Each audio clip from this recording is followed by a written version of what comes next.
Hello everyone, আমি তানিয়া, আপনাদের সবাইকে স্বাগত জানাই। আমি মিনি ব্লগটা স্টার্ট করছি। বাট এটা মিনি না, কিন্তু এটা একটু লং। কেন জানেন? নাচিকেতা এসছে আমাদের শিলচর টাউনে। সো আমরা দেখতে চলে গেলাম ওনার শো। আপনারাও যারা যারা জাননি, আপনারা আমার ভিডিও থ্রুতে দেখে নেন ওনার মজেদার গান। আর ওনার কথাগুলা এত সুন্দর, এত ভালো লেগেছে। কথাগুলো প্র্যাকটিক্যাল কথা বলেন উনি, আর এনজয় করেন আপনারা নাচিকেতার শো।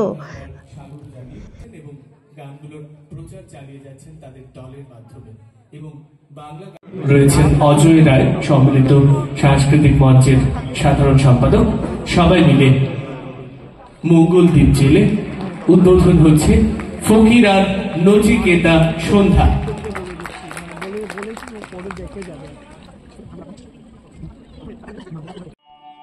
আর প্রোগ্রামগুলো এত ভালো হয়েছে, এত সুন্দর ওরা ডান্স করেছে, এত ভালো লেগেছে দেখে। মানে কি বলবো, মানে গিয়ে মনটা, আমার শরীরটা বেশি ভালো ছিল না, যেতেছিলাম না, বাট গিয়ে প্রোগ্রামটা দেখে এত বেশি ভালো লেগেছে যে মন টন সব ভালো হয়ে গেছে।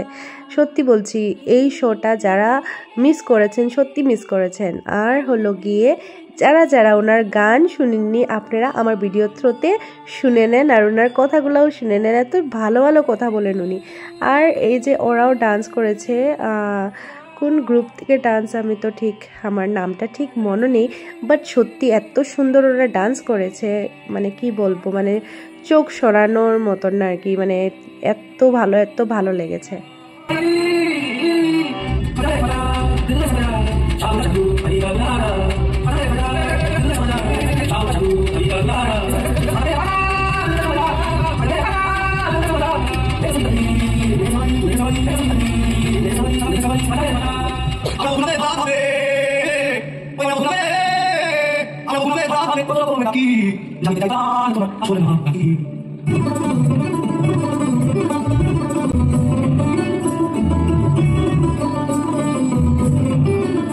আমরা বহু নামে ভরা ধামে, আমরা বহু নামে রে, আমরা বহু নামে ভরা ধামে কত রকমে ডাকি। জানিতে চাই দয়াল তোমার আসল নাম ডাকি, আমি জানিতে চাই দয়াল তোমার আসল নাম ডাকি। আমরা বহু নামে ভরা ধামে কত রকমে ডাকি, জানিতে চাই দয়াল।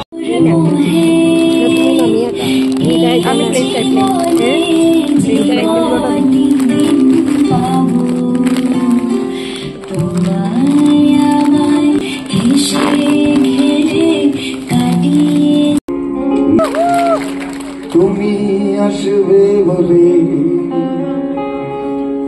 তুমি আসবে বলে আকাশ মেঘলা,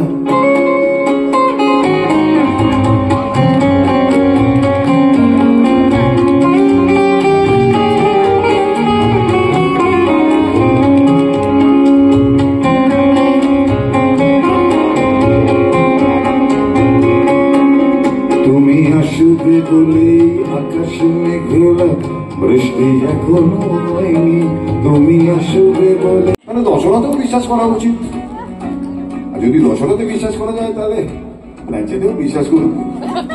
নামিয়ে দিয়ে একটু জেনে নিন না গুরু কোথায় জন্মেছিল।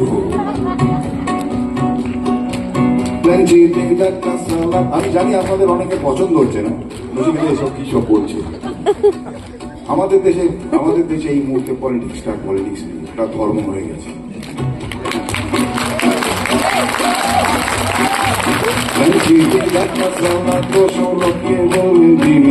কোথায় জন্মেছে রাম আসল, কোথায় রাম জন্মভূমি। ল্যাঞ্চিতে ডাকা সালা দশরথকে বলবেন তিনি, কোথায় জন্মেছে রাম আসল, কোথায় রাম জন্মভূমি। নয়তো আজ অযোধ্যায় নয় কিষ্কিন্ধায়, কাল ধর্মতলায়, নয়তো আজ অযোধ্যায় নয় কিষ্কিন্ধায়, কাল ধর্মতলায় জন্মেই যাবেন রাম দেশের কোনায় কোনায়, ঘন্টায় ঘন্টায়।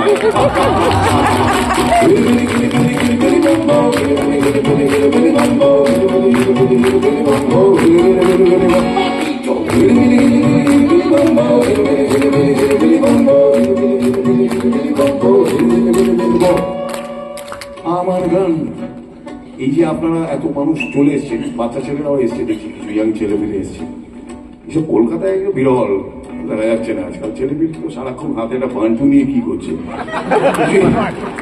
কি বোঝা যাচ্ছে না, এই জেনারেশনটাকে বুঝতেই পারছি না কি করছে। হ্যাঁ সিরিয়াসলি একটু নজর রাখুন, দেখবেন না আপনার আশেপাশে দেখতে পাবেন না। এখন বাচ্চা ছেলেমেয়ে জিজ্ঞেস করলাম কোথায় গেছি কি, ফিরছে কোথায় গেছি কি, বললো একটু নেচে এলাম। কি জানি নাচটা তো প্রফেশন হতে পারে, প্রফেশন টাকা পেয়েছিস, না না দিয়ে এলাম। একটি ডিস্কে ঢোকার এন্ট্রি ফি হচ্ছে 7 থেকে 8,000 টাকা। কিরম করে বাপশালাও ঘুষ খায় নিশ্চয়ই, নয় তো যোগায় কেমন করে। বাপশালাও ঘুষ খায় নিশ্চয়ই, নয় তো যোগায় কেমন করে। আমাদের তো ভাত যোগাতেই বাপ দাদারা গেলেন মরে।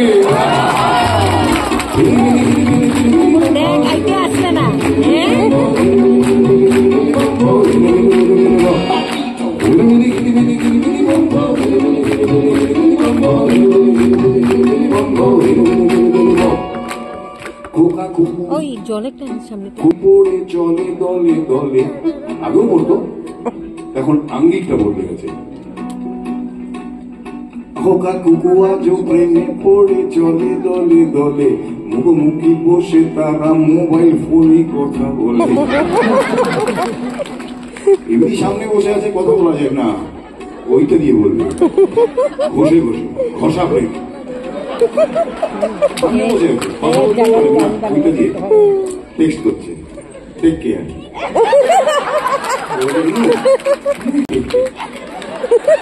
Modest no no you do take care করতে করতে এই যে শালা তার কেয়ারটেকার হয়ে যায়।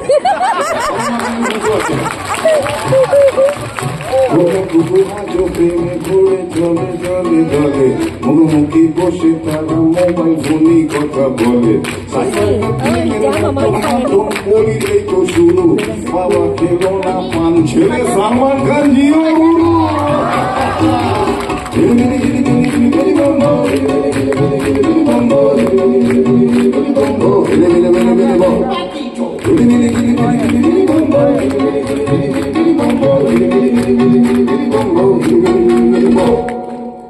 নিজের হাতে ভাত খেতে পারবো না খোকা, বলতাম আমি না থাকলে কি করবে খোকা। ঠোঁট ফুলিয়ে কাঁদতো খোকা আমার কথা শুনে, খোকা বোধ হয় আর কাঁদেন আমি বুঝি আর। ছোটবেলায় স্বপ্ন দেখে দু হাত দিয়ে বুকের কাছে, দু হাত দিয়ে বুকের কাছে রেখে আজও ঠিকানা এখন বৃদ্ধাশ্রম।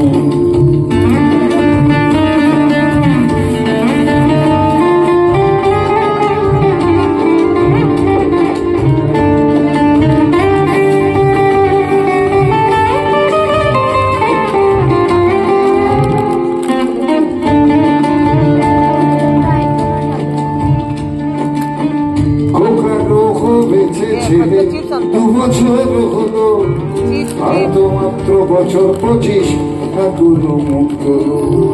100 বছর বাঁচতে চাই এখন আমার সাথ, 25 বছর পরে খোকার হবে 59।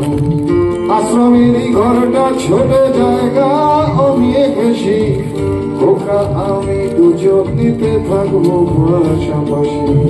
সেই দিনটার স্বপ্ন দেখি ভীষণ রকম, মুখোমুখি আমি খোকা আর বৃদ্ধাশ্রম।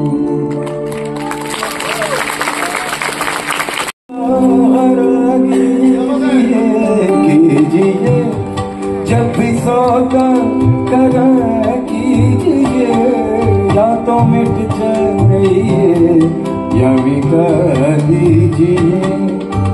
যখনই মনে প্রশ্নের ঝড় ভেঙে দেয়, যুক্তির খেলা হয় তখন বাতাস অন্য কথা শোনায় তার উত্তর। যখন আমার একান্ত চরণ, যখন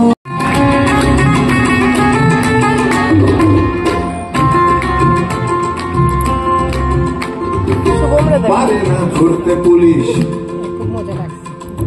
পারে না ধরতে পুলিশ সত্যি অপরাধী যারা বাড়ছে সুখে, নিরীহ প্রেমিক প্রেমিকাদের ধরে নিচ্ছে টাকা। জানিয়ে দিও আমায় বলবো সেই দেশের কথা, ঠিকানা আমার কেয়ার অফ ফুটপাথ, ঠিকানা আমার কেয়ার।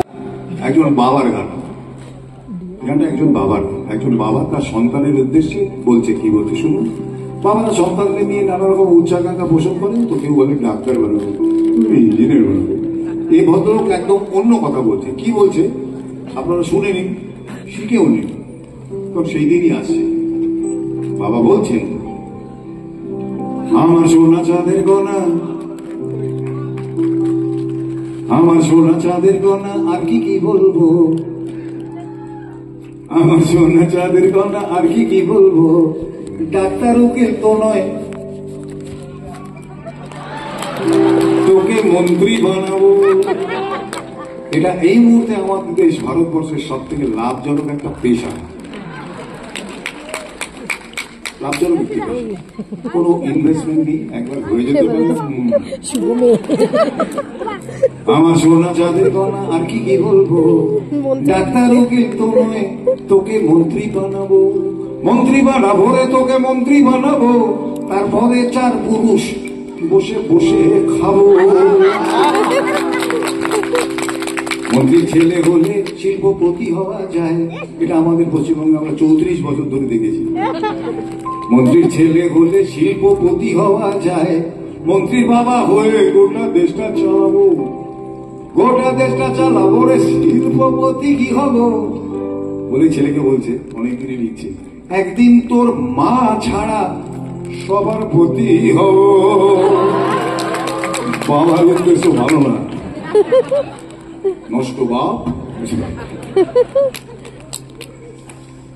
বাবা বলছেন, মন্ত্রী হওয়া সোজা, সবচেয়ে মন্ত্রী হওয়া সোজা। আপনারাও জানেন, সবাই জানেন, খুবই সোজা। মন্ত্রী হওয়া সোজা, সবচেয়ে মন্ত্রী হওয়া সোজা। পড়াশোনার বালাই নেই, শুধু ফন্দি ফিকিরি খোঁজা, আহা মন্ত্রী হওয়া সোজা। বাবা বলছেন, মন্ত্রী বলে আমলারা তোর করে দেবে কাজ, মন্ত্রী বলে আমলারা তোর করে দেবে কাজ, তোর কাজ, ছেলেকে বলছে, তোর কাজ শুধু ধরা জনধরনের সাজ। তাও বেশি দিন নয়, ঠিক ভোটের আগেটা মেরে দিলেই হবে আর কি, মাসিমা একটু দেখবেন বলে চলে আসবে। হ্যাঁ, বাথরুম পরিষ্কার করে দেবে, ভাবছেন কি চলে আসবে, বাথরুম পরিষ্কার করে দেবে, তারপরে পুরো দেশটাকে। তারপরে দেখি রে, আমি নিজেই ভুলে যাচ্ছি।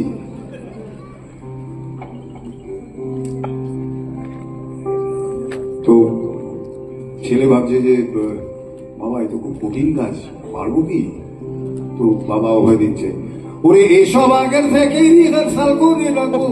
বাবা বলছে, ওরে এসব আগের থেকেই রিহার্সাল করে রাখবো,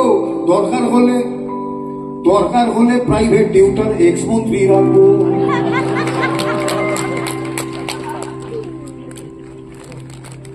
বাবা বলছেন, চুরি কর না অগুন্তি। তাই না? আমাদের দেশে তো স্বতঃসিদ্ধ হয়ে গেছে, সূর্য আলো দেয়, সমুদ্র ঢেউ দেয়, ওরা চুরি করে না, কোনো প্রবলেম নেই। চুরি কর না অগুন্তি, পশু খাদ্য কেলেঙ্কারির পরেও লালুই রেলমন্ত্রী। আগের কথা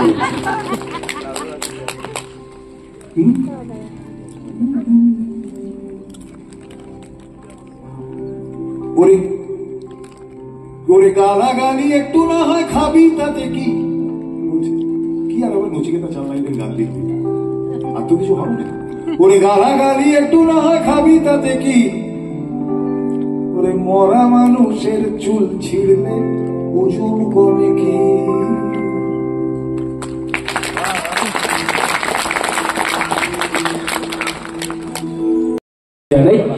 টিম ফকিরার আজকের এই বিশেষ অনুষ্ঠানে আপনারা যারা সহযোগিতার হাত বাড়িয়ে দিয়ে আজ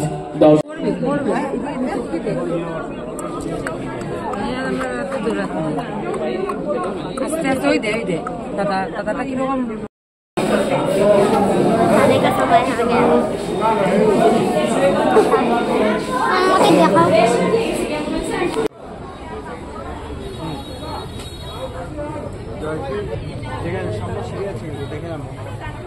তো শোটা দেখার পর আমরা একটু খাওয়া দাওয়া করে নিলাম, জাস্ট অল্প স্বল্প একটু খাওয়া দাওয়া করে সামনে একটা ফুড ট্রাক ছিল, ওখান থেকে এসে খাওয়া দাওয়া করে তারপরে ঘরের জন্য চলে গেলাম। সো আমার এই ভিডিওটা ভালো লাগলে অবশ্যই একটা লাইক কমেন্ট শেয়ার করে দেবেন।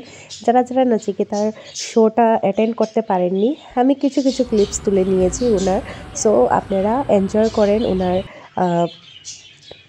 শোটা। সো কিছু কিছু ক্লিপস তুলেছি, বেশি তুলতে পারিনি। তো সত্যি সে গিয়ে অনেক ভালো লাগলো, ওনার শোটা খুব বেশি ভালো লেগেছে। সো আমি যাই, টাটা বাই।